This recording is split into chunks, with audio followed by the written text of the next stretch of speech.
अगर किसी भी इक्वेशन को चेक करना हो कि क्या ये रेसिप्रोकल इक्वेशन है या नहीं, तो हमें सबसे पहले ये काम करना होगा कि जो भी वेरिएबल इसमें शामिल है, जैसे इसमें x अगर वेरिएबल शामिल है तो इसे रिप्लेस करेंगे जी इसके मल्टीप्लिकेटिव इन्वर्स के साथ, यानी या रेसिप्रोकल भी मैं कह सकता हूँ। इसी तरह अगर x पावर 5 होगा तो ये रिप्लेस हो जाएगा जी 1 बाई एक्स पावर 5 से।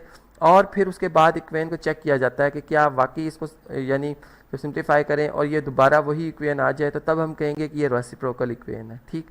और अगर नहीं जवाब आएगा तो फिर ये रेसिप्रोकल इक्वेशन नहीं होगी। चलें जी चेक करते हैं इस इक्वेशन को, क्या ये रेसिप्रोकल इक्वेशन है या नहीं।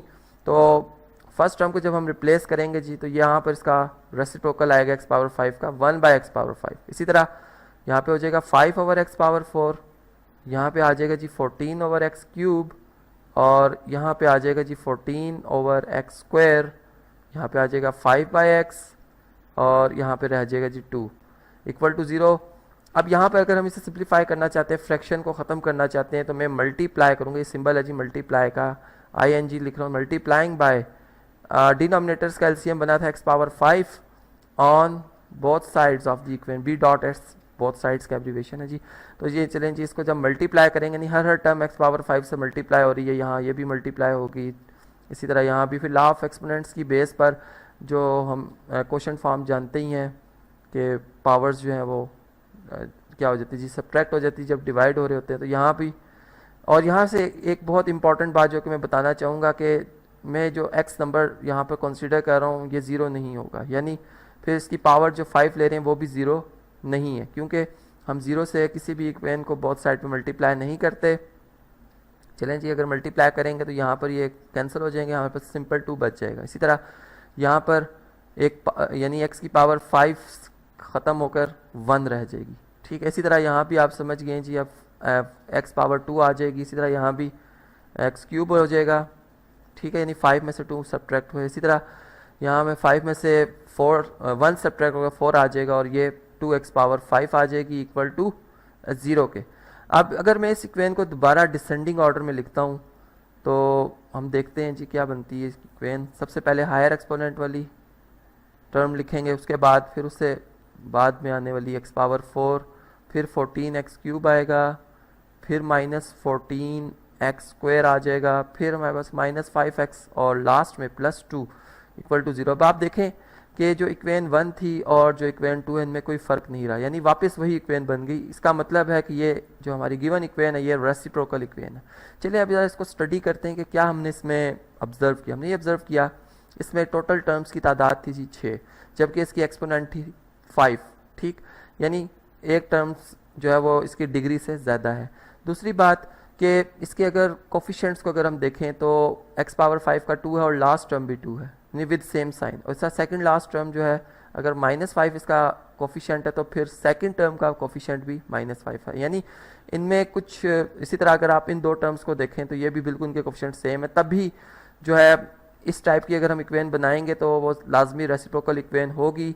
चले मैं एक इक्वेशन इसी तरह एक जनरल फॉर्म में बनाता हूँ, यानी फिर हमारे पास अगर कोई भी डिग्री हो, मैं चले 4 डिग्री के हिसाब से बात कर लेता हूँ कि अगर मेरे पास जनरल फॉर्म में मैं इस इक्वेशन को देखना चाहूँ रेसिप्रोकल इक्वेशन को, तो कैसे मैं इसे लिख सकता हूँ। मैं इसके लिए लिखूँगा जी a x पावर 4, बिल्कुल ऊपर जो मैंने रूल आपको बताया मैं उसको मद्देनज़र रखते हुए चल रहा हूँ। फिर उससे एक कम डिग्री वाली टर्म आ जाएगी, फिर उससे एक कम डिग्री वाली टर्म आ जाएगी। अब इसमें चूँकि 4 पावर 4 है, टर्म्स की तादाद हमें पता है जी 5 है। अब 5 ऐसा नंबर है जो कि एक ऑड नंबर है, इसमें दो टर्म्स के कोफिशिएंट्स जो हैं वो एक जैसे हो सकते हैं। तो हम यूँ करेंगे जी b, फिर दोबारा b रिपीट हो जाएगा, और फिर a आ जाएगा जो कि कोफिशिएंट है जी लीडिंग एक्सपोनेंट का। अब आप अगर इस इक्वेशन को चेक करें तो आप वाकई देखेंगे कि ये रेसिप्रोकल इक्वेशन है।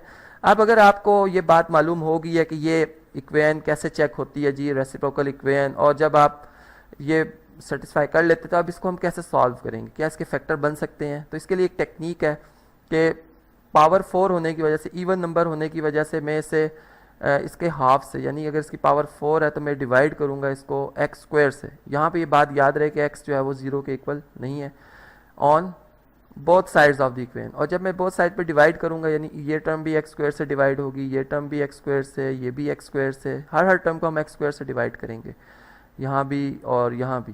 तो 0 एक ऐसा नंबर है कि इसको कोई भी नंबर डिवाइड करे 0 ही जवाब आता है, इसका मल्टीप्लाई में हम कहते हैं। इसी तरह यहाँ पर a x स्क्वायर रह जाएगा, यहाँ पर रह जाएगा जी बी एक्स, यहाँ पर रह जाएगा सी, यहाँ पर रह जाएगा बी ओवर एक्स और यहाँ पर ए ओवर एक्स स्क्वायर। अब आप देखें कि अगर फर्स्ट टर्म और लास्ट टर्म में से ए कॉमन ले लें तो ये क्या बनता है जी, एक्स स्क्वायर इसका फर्स्ट मल्टीपल और यहाँ पे 1/x स्क्वायर इसका मल्टीपल है। इसी तरह अगर मैं सेकंड टर्म और सेकंड लास्ट टर्म को देखूं तो इनमें b कॉमन है, यहाँ पर x और 1/x को मल्टीपल के तौर पर आ जाएंगे और plus c constant as it is equal to 0। अब ये इक्वेशन जो है अगर मैं इसमें इस तरह से कहूँगा x प्लस 1/x को हम सब्सटीट्यूट कर लें जी b या चलें एक और वेरिएबल y के साथ, तो फिर जो हमारे पास x square plus 1/x square है प्लस 2 आएगा, यानी होल स्क्वायर का फार्मूला जब अप्लाई करेंगे और 2 को जब उधर शिफ्ट कर दिया जाएगा तो वाई स्क्वायर -2 से रिप्लेस हो जाएगा।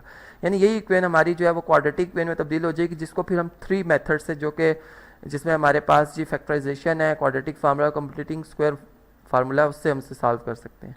एक और बात जो कि बहुत इंपॉर्टेंट मैं बताना चाहूँगा जी कि अगर हमारे पास एक रेसिप्रोकल इक्वेशन के जो कोफिशिएंट्स हैं वो सिमेट्रिक हों, जैसे फर्स्ट और लास्ट टर्म के कोफिशिएंट सेम है विद सेम साइन, और इस तरह अगर यहाँ पे b है तो यहाँ भी क्या हो जी b ही हो विद सेम साइन, तब आप देखेंगे कि इसके जो फैक्टर हैं, जो इस इक्वेशन को जब आप सॉल्व करेंगे इसके फैक्टर्स जो आएंगे वो एक दूसरे के मल्टीप्लिकेटिव इन्वर्स होंगे। यानी अगर एक, मैं यूँ बात करता हूँ जी, अगर एक जो है हमारे पास जवाब -1 आ रहा है, एक फैक्टर -1 आ रहा है, तो दूसरा भी क्या आएगा जी -1 आएगा।